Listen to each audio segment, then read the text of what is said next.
Hello students, this class is for BEd second year और BEd second year की class में आज मैं पढ़ाऊंगी आपको शैक्षिक निर्देशन एवं परामर्श, जो कि बच्चों आपका फोर्थ कंपलसरी पेपर है। ठीक है, जैसा कि आप जानते हैं बीएड सेकेंड ईयर में 4 पेपर होते हैं बच्चों, तो ये आपका चौथा पेपर है, निर्देशन एवं परामर्श, एजुकेशनल गाइडेंस एंड काउंसलिंग। बच्चों, शैक्षिक निर्देशन एवं परामर्श में आपने कई क्लासेस इससे पहले ली है और आपने निर्देशन का अर्थ, परिभाषा, उसकी क्या आवश्यकता होती है और क्या उसके प्रकार हैं, कौन कौन से प्रकार हैं, किस तरह से उसका वर्गीकरण किया गया है, इन सब की चर्चा हम पहले क्लासेस में कर चुके हैं। तो आज हम पढ़ेंगे बच्चों साक्षात्कार प्रविधि, जो कि एक अप्रमाणीकृत प्रविधि है और इसके द्वारा किसी भी व्यक्ति जो कि समस्याग्रस्त व्यक्ति हो और जिसे समस्या किसी भी प्रकार की हो, चाहे वो व्यवसायिक समस्या हो, शैक्षिक समस्या हो या फिर व्यक्तिगत समस्या हो, उसके समाधान में दिया जाने वाला निर्देशन के समय में इस प्रविधि का प्रयोग किया जाता है। इससे पहले मैंने आपको बच्चों निरीक्षण प्रविधि का पूरा बताया था कि निरीक्षण प्रविधि के द्वारा किस तरह से सूचनाएं एवं तथ्यों का संकलन निर्देशनदाता के द्वारा किया जाता है। तो आज हम बात करेंगे बच्चों इंटरव्यू टेक्निक, जिसको कि हम साक्षात्कार प्रविधि कहते हैं। तो उसमें जैसा कि मैंने आपको बताया था कि साक्षात्कार का मतलब होता है इंटरव्यू, इसको इंग्लिश में कहते हैं inter and view. There are two words और दोनों का अर्थ क्या है। इंटर का मतलब होता है बच्चों अंदर और व्यू का मतलब होता है देखना, अर्थात जो साक्षात्कार करता है वो अपने साक्षात्कारदाता जो कि इंटरव्यू दे रहा है उसके मन में काल्पनिक रूप से प्रविष्ट करके उसके मन में जो अंतर्निहित जो भी विचार है, जो भी भावनाएं हैं, जो भी संवेदनाएं हैं, जो भी जानकारियां हैं, उनको बाहर निकालता है और उस जानकारी से, उस सूचना से, उन तथ्यों के संकलन से वह किसी न किसी निष्कर्ष पर पहुंच करके उसके बाद समस्या का समाधान करने में उस व्यक्ति की मदद करता है।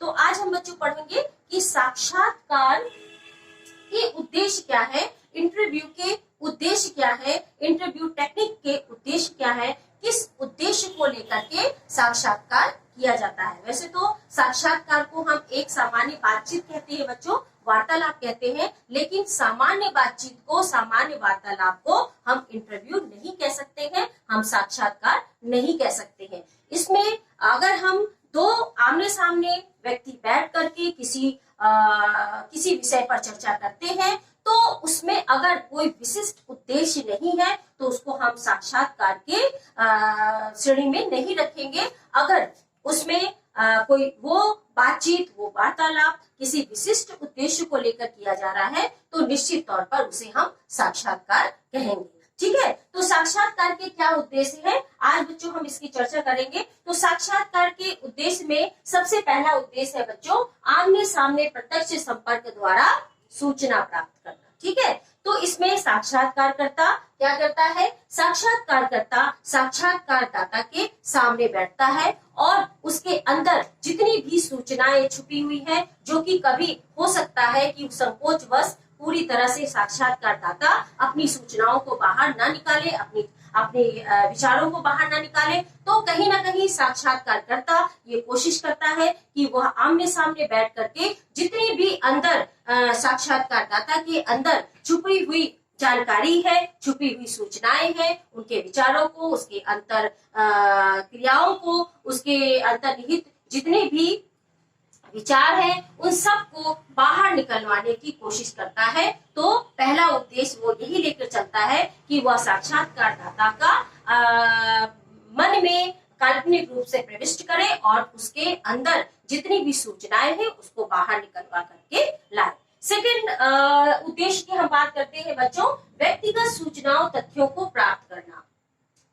जितनी भी व्यक्तिगत सूचनाएं हैं, जो कि शायद व्यक्तिगत सूचनाएं साक्षात्कारदाता जल्दी अपने मन से किसी के सामने प्रदर्शित नहीं करता है, क्योंकि साक्षात्कारकर्ता भी अपरिचित साक्षात्कारदाता के लिए होता है। तो धीरे धीरे करके साक्षात्कारकर्ता ऐसा एटमॉस्फेयर क्रिएट करता है, ऐसी परिस्थिति का निर्माण करता है, ऐसे वातावरण का निर्माण करता है और कहीं ना कहीं अपने आप को इतना साक्षात्कारदाता से घुला मिला देता है कि वह अपने आप ही जितनी भी व्यक्तिगत समस्याओं से संबंधित जितनी भी जानकारियां हैं, जितनी भी सूचनाएं हैं, वह साक्षात्कारकर्ता को वह साक्षात्कार के दौरान सारी चीजें बता देता है। तो उससे क्या होता है बच्चों की साक्षात्कारकर्ता को किसी भी निष्कर्ष पर पहुंचने के लिए उससे मदद मिलती है। फिर उसके नेक्स्ट उद्देश्य की ओर चलेंगे, अवलोकन निरीक्षण का उद्देश्य। अवलोकन निरीक्षण का उद्देश्य बच्चों क्या है? अवलोकन का मतलब मैंने आपको बताया था, ऑब्जर्वेशन, देखना। और ऑब्जर्वेशन में क्या है? वाणी और कानों का प्रयोग नहीं किया जाता है, अवलोकन में केवल नेत्रों का प्रयोग किया जाता है। तो अब इसमें अवलोकन की कहां से, तो अवलोकन की निरीक्षण का अवसर मिलता है इसमें। क्यों?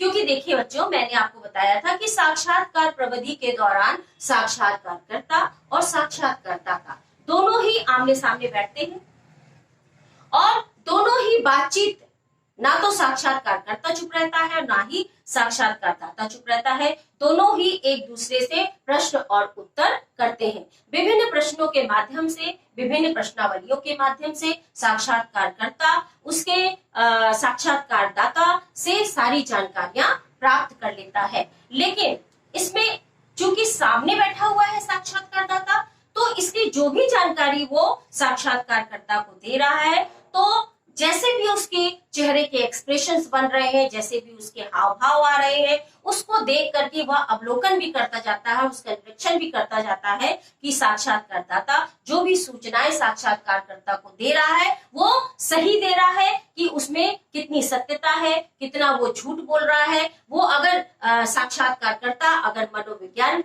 का ज्ञाता है, वैसे तो मनोवैज्ञानिक होते ही बच्चों, वो साइकोलॉजिस्ट ही होते हैं, साक्षात्कारदाता भी करता भी, लेकिन अगर वो साक्षात्कारदाता अगर साक्षात्कारकर्ता के सामने जो भी जानकारियां देता है, तो वो उसके फेस के एक्सप्रेशन से, क्योंकि सामने बैठ करके दे रहा है, तो वो उसको देख भी सकता है आंखों से कि वो कितना सत्य बोल रहा है और कितना झूठ बोल रहा है। तो इस तरह से वह निरीक्षण और अवलोकन भी साक्षात्कार के दौरान कर सकता है।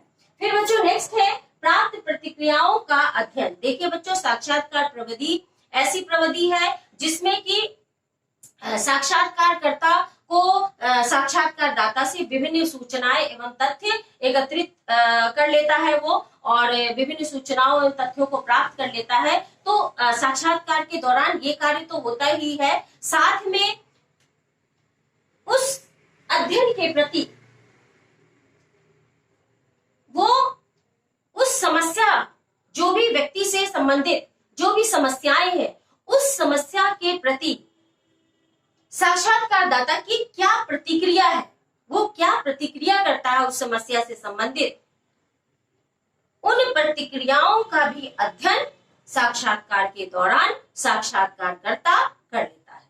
ठीक है, तो इस उद्देश्य को लेकर भी वो चलता है कि साक्षात्कारकर्ता को ये भी समझ में आता है कि अगर हम साक्षात्कारदाता से प्रश्न पूछ रहे हैं तो उसका समस्या से संबंधित क्या प्रतिक्रिया है, इसका भी अध्ययन साक्षात्कारकर्ता कर लेता है। ठीक है, फिर नेक्स्ट है बच्चों शैक्षिक संभावित समाधान परिकल्पनाओं को प्राप्त करना। देखिए, किसी भी शोध समस्या से संबंधित जितने भी साक्षात्कार किए जाते हैं, साक्षात्कार प्रविधि का प्रयोग किया जाता है, तो उससे कहीं ना कहीं साक्षात्कारकर्ता को संभावित परिकल्पनाएं प्राप्त होती हैं, और उससे वह संभावित परिकल्पनाओं के थ्रू वह किसी भी निष्कर्ष और परिणाम पर पहुंच जाता है। तो इस तरह से इस उद्देश्य को लेकर भी वो चलता है कि निश्चित ही हमें साक्षात्कार के दौरान हमें संभावित परिकल्पना प्राप्त होगी। ठीक है, उसके बाद है व्यक्ति की स्वयं में रुचि लेने हेतु प्रेरित करना। जब साक्षात्कारकर्ता साक्षात्कारदाता के सामने बैठता है तो वो उसको बताता है कि जिस समस्या से संबंधित वह व्यक्ति ग्रसित है, उससे संबंधित वह मान लीजिए व्यवसाय से संबंधित उसको कोई प्रॉब्लम है कि वह किसी जॉब में लग गया है और उसमें उसको इंटरेस्ट नहीं आ रहा है, वो रुचि नहीं ले रहा है, तो साक्षात्कारकर्ता कहीं ना कहीं ये कोशिश करता है कि वह उस विषय से संबंधित, उस व्यवसाय से संबंधित कुछ ऐसा करे कि जिससे कि साक्षात्कारदाता को उसमें रुचि उत्पन्न हो जाए। ठीक है। नेक्स्ट है बच्चों, शैक्षिक, व्यावसायिक व व्यक्तिगत समस्याओं के हल हेतु सहायता प्रदान करना। जैसा कि मैंने आपको बताया बच्चों कि कोई भी प्रविधि, चाहे वो निरीक्षण प्रविधि हो, चाहे वो साक्षात्कार प्रविधि हो, चाहे वो प्रश्नावली प्रविधि हो, कोई भी प्रविधि हो, वह व्यक्ति विशेष जो जिसको की समस्या है उसकी समस्या के समाधान करने के लिए उससे जितनी भी जानकारी तथ्य प्राप्त करना है, इसके लिए इन प्रविधियों का प्रयोग किया जाता है, जिससे कि बाद में निष्कर्ष हमें परिशुद्ध निष्कर्ष मिले। तो जितनी समस्याएं तो बच्चों मैंने पहले भी आपको बताया है कि समस्याएं विभिन्न प्रकार की होती हैं। वो शैक्षिक समस्याएं भी हो सकती हैं, वो व्यवसायिक समस्याएं भी हो सकती हैं, वो व्यक्तिगत समस्याएं भी हो सकती हैं। सभी समस्याओं में कहीं ना कहीं साक्षात्कार प्रविधि एक अहम भूमिका निभाती है।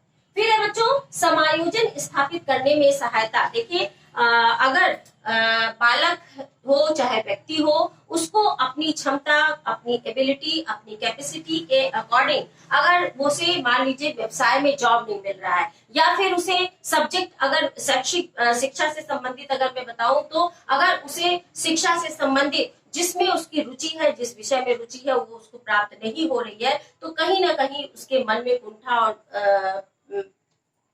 बढ़ जाती है और वो डिप्रेशन का शिकार हो जाता है। उसका मन नहीं लगता उस चीज में। हो सकता है कि वो बीच में ही उस कार्य को छोड़ दे। शिक्षा से संबंधित अगर है तो शिक्षा भी छोड़ सकता है, बीच में अवरोधन आ सकता है। व्यवसाय से संबंधित है तो हो सकता है वो बीच में ही नौकरी छोड़ दे। इससे क्या होती है, इससे क्या होता है बच्चों, इससे आर्थिक तंगी आती है। समाज में जो व्यक्ति है वो अपने आप को अकेलापन महसूस करता है, वो समाज के व्यक्तियों से मिलना जुलना नहीं चाहता है। ठीक है ना। तो कहीं ना कहीं देखिए तो समाज से संबंधित जितनी भी नियम और जितने भी नियम समाज के द्वारा बनाए गए हैं उनको फॉलो नहीं करता है और उसके सामने विभिन्न प्रकार की समस्याएं आती हैं और वो अपने आप को ना तो समाज में और ना ही परिवार में समायोजित कर पाता है। तो साक्षात्कार के दौरान साक्षात्कारदाता को इस योग्य बनाया जाता है कि ताकि वह अपनी समस्याओं को समझे और उसको निवारण करने की कोशिश करे और अपने आप को प्रॉपर, चाहे वो परिवार में हो चाहे वो समाज में हो, अपने आप को समायोजित कर सके। नेक्स्ट है बच्चों, सूचनाएं उपलब्ध कराना। बच्चों, साक्षात्कारदाता को विभिन्न प्रकार की सूचनाएं, चाहे वो व्यवसाय से संबंधित हो, शिक्षा से संबंधित हो या व्यक्तिगत जीवन से संबंधित हो, सभी प्रकार की सूचनाएं देने का कार्य भी करता है। इस उद्देश्य को लेकर भी साक्षात्कार प्रविधि का प्रयोग निरीक्षणकर्ता या आप कह सकते हैं निर्देशन करता इसका प्रयोग साक्षात्कार प्रविधि का प्रयोग करता है। ठीक है। फिर है सौहार्दपूर्ण मधुर संबंध स्थापित करना। मैंने आपको बताया है कि साक्षात्कारदाता और साक्षात्कारकर्ता आपस में बातचीत करते हैं, तो साक्षात्कारकर्ता जो है वो कोशिश करता है कि साक्षात्कारदाता को एक ऐसा एटमॉस्फेयर क्रिएट करके दे, मधुर संबंध स्थापित करे और इतना उससे घुल मिल जाए ताकि वह जितनी भी आंतरिक सूचनाएं हैं वो साक्षात्कारकर्ता के सामने प्रदर्शित कर दे और साक्षात्कारकर्ता सारी सूचनाएं एवं तथ्यों को, समस्या से संबंधित सारी सूचनाएं एवं तथ्यों को प्राप्त कर सके। फिर बच्चों, पहले से एकत्र तथ्यों की पुष्टि करना। जो भी पहले से जितने तथ्य उसे प्राप्त हुए हैं, निर्देशनदाता को जितने भी तथ्य प्राप्त हुए हैं, साक्षात्कारकर्ता को जितने भी तथ्य प्राप्त हुए हैं, जितनी भी सूचनाएं पहले से प्राप्त हुई हैं, अगर उसको पुष्टि करने की, सत्यापन करने की बात आती है तो निश्चित ही साक्षात्कार प्रविधि एक बहुत अच्छी प्रविधि है जिसके द्वारा पहले से एकत्र तथ्यों की पुष्टि की जा सकती है।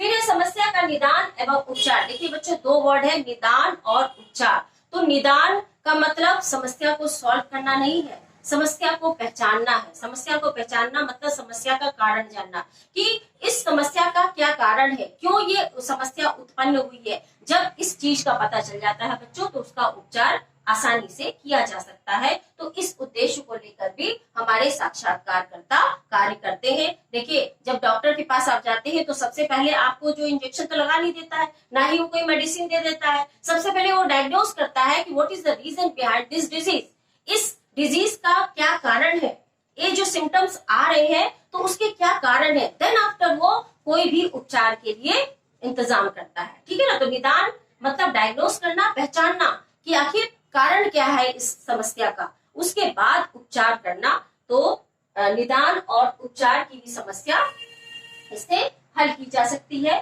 फिर है बच्चों योग्य अधिकारियों एवं कर्मचारियों का चयन करना। आप जानते हैं कि आज जितने भी जॉब के लिए, अच्छी जॉब के लिए आपको इंटरव्यू देना पड़ता है। इंटरव्यू के दौरान आपसे कई प्रश्न पूछे जाते हैं, चाहे वो संरचित प्रश्न हो, चाहे वो असंरचित प्रश्न हो। साक्षात्कारकर्ता कई प्रश्नों के माध्यम से आपसे आपका इंटरव्यू लेता है। तो साक्षात्कारदाता अपनी सारी जानकारियों को साक्षात्कारकर्ता के सामने प्रदर्शित करता है। तो इसके लिए भी अधिकारियों और कर्मचारियों के चयन के लिए भी साक्षात्कारकर्ता साक्षात्कार करता है। ठीक है।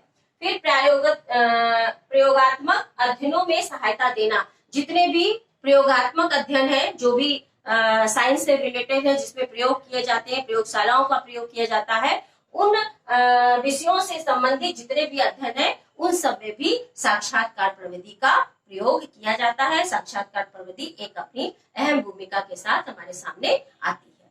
तो बच्चों हमने देखा कि साक्षात्कार टेक्निक्स के क्या क्या उद्देश्य है, या इंटरव्यू के कौन कौन से ऑब्जेक्टिव्स है, किन किन ऑब्जेक्टिव्स को लेकर के साक्षात्कार कर्ता साक्षात्कारदाता दोनों आमने सामने बैठ करके बातचीत करते हैं, साक्षात्कार करते हैं, इंटरव्यू लेते हैं। तो आज की क्लास में इतना ही। नेक्स्ट क्लास में नेक्स्ट टॉपिक के साथ मिलूंगी। Thank you.